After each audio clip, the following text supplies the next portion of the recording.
Now, amid major anti-Waqf bill protests being held by the All India Muslim Personal Law Board at Jantar Mantar, AIMIM chief Asaduddin Owaisi hit out at the Modi government. Now, Owaisi has said that Modi government's aim is to destroy peace and that people should keep fighting in the name of temple and mosque. He has further said that if the Modi government wants to disturb the peace of the country and make people fight, then the government will be responsible. This is unconstitutional and illegal. Let's listen in to what exactly was said by Asaduddin Owaisi on this entire matter. हमारा काम विरोध करना है क्योंकि ये unconstitutional है। ये bill वक्फ की जायदाद को बचाने के लिए, एनक्रोचर्स को निकालने के लिए नहीं, ना उसकी इनकम को बढ़ाने के लिए, बल्कि वक्फ की जायदादों को खत्म करने के लिए, मुसलमानों से उनकी मस्जिदें, दरगाहें, खानखाहें, कब्रिस्तान को छीनने के लिए इस तरह का प्रोविजन उसमें रखा गया है। तो इनकी नीयत खराब है और ये चाहते हैं कि देश में और दूरियां बढ़े दो बड़े समुदायों में। तो इसका विरोध, क्योंकि संख्या बल तो है बीजेपी। अरे हाँ, देखिए, हम तो ये कह रहे हैं कि हम विरोध करेंगे। अगर चंद्रबाबू नायडू, पासवान साहब और नीतीश कुमार और हमारे अजीत सिंह साहब के बेटे अगर इसका तायीद करेंगे तो इनको जनता जिंदगी भर याद रखेगी। बिहार में ले जाएंगे इस मुद्दे को, नीतीश कुमार के खिलाफ ये देखते हुए क्या बिहार में आप ले जाएंगे इस मुद्दे को? ये तो देश में जाएगा मुद्दा, सिर्फ बिहार के नहीं, देश में जाएगा, बिहार हो जाएगा। Now remember, the protest comes amid allegations that the government is attempting to create divisions between Hindus and Muslims and undermine the authority of the Waqf properties. Jagdambika Pal, the BJP MP and chairman of the Joint Parliamentary Committee on the Waqf Amendment Bill 2024, has criticized the planned protest, calling it undemocratic. Let's listen in to some of these responses that have come in against the anti-Waqf bill protest that is currently underway at Jantar Mantar.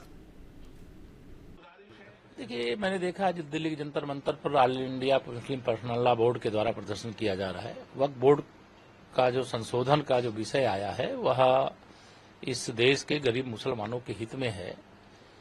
उसके लिए JPC joint parliamentary committee बन चुकी है, उसमें विचार विमर्श हो चुका है और उसके विरोध में प्रदर्शन और उसके समर्थन में कांग्रेस सहित, समाजवादी पार्टी सहित, एनसीपी सहित, तृणमूल कांग्रेस सहित सारे जितने भी तुष्टीकरण की राजनीति करने वाले राजनीतिक दल हैं उनके समर्थन में खड़े हुए। तो इससे उनका मुस्लिम तुष्टीकरण की राजनीति करने का असली चेहरा उजागर हो गया।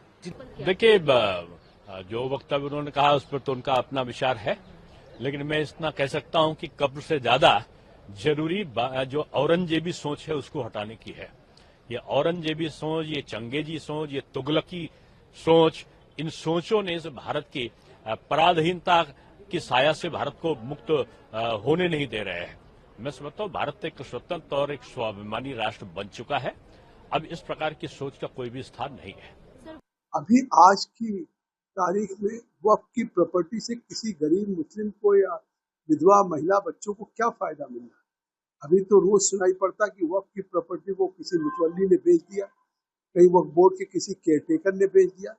आज कोई institution, medical college, engineering college या कोई इदारा चल नहीं रहा है। आज जब ये सरकार इस अमेंडमेंट को लेकर के वक्त में आई और उसको ज्वाइंट पार्लियामेंट्री कमेटी के सामने खुद स्पीकर साहब से आग्रह किया और स्पीकर साहब ने उस ज्वाइंट पार्लियामेंट्री कमेटी को जिम्मेदारी हम लोगों को दी। 6 महीने हमने पूरे देश में, दिल्ली में 38 बैठकें की, एक बैठक 8-8 घंटे किया, 118 घंटे बैठकें किया। देश के तमाम राज्यों में गए, कर्नाटका गए, तमिलनाडु गए, तेलंगाना गए, महाराष्ट्र गए, गुजरात गए, आसाम गए, उड़ीसा गए, वेस्ट बंगाल गए, यूपी गए, बिहार गए। तमाम राज्यों में जाकर के सभी स्टेक होल्डर से, वक्फ बोर्ड से, माइनॉरिटी कमीशन से, इस्लामिक स्कॉलर से, प्रोफेसर से, वाइस चांसलर से, बार एसोसिएशन से, हाईकोर्ट से, लॉयर से मिले और इन सब के विचारों को और व्यूज को सुनने के बाद हम एक अमेंडमेंट लेकर के 428 पेज की हमने रिपोर्ट सबमिट किया। अब अगर वो देश के इस वक्त के खिलाफ वो कर रहे हैं तो कहीं ना कहीं देश में वो लोगों के बीच में एक नफरत पैदा करने की कोशिश कर रहे हैं और पार्लियामेंट की उस कानून बनाने की अधिकार को, लोकतांत्रिक मूल्यों को चुनौती देने की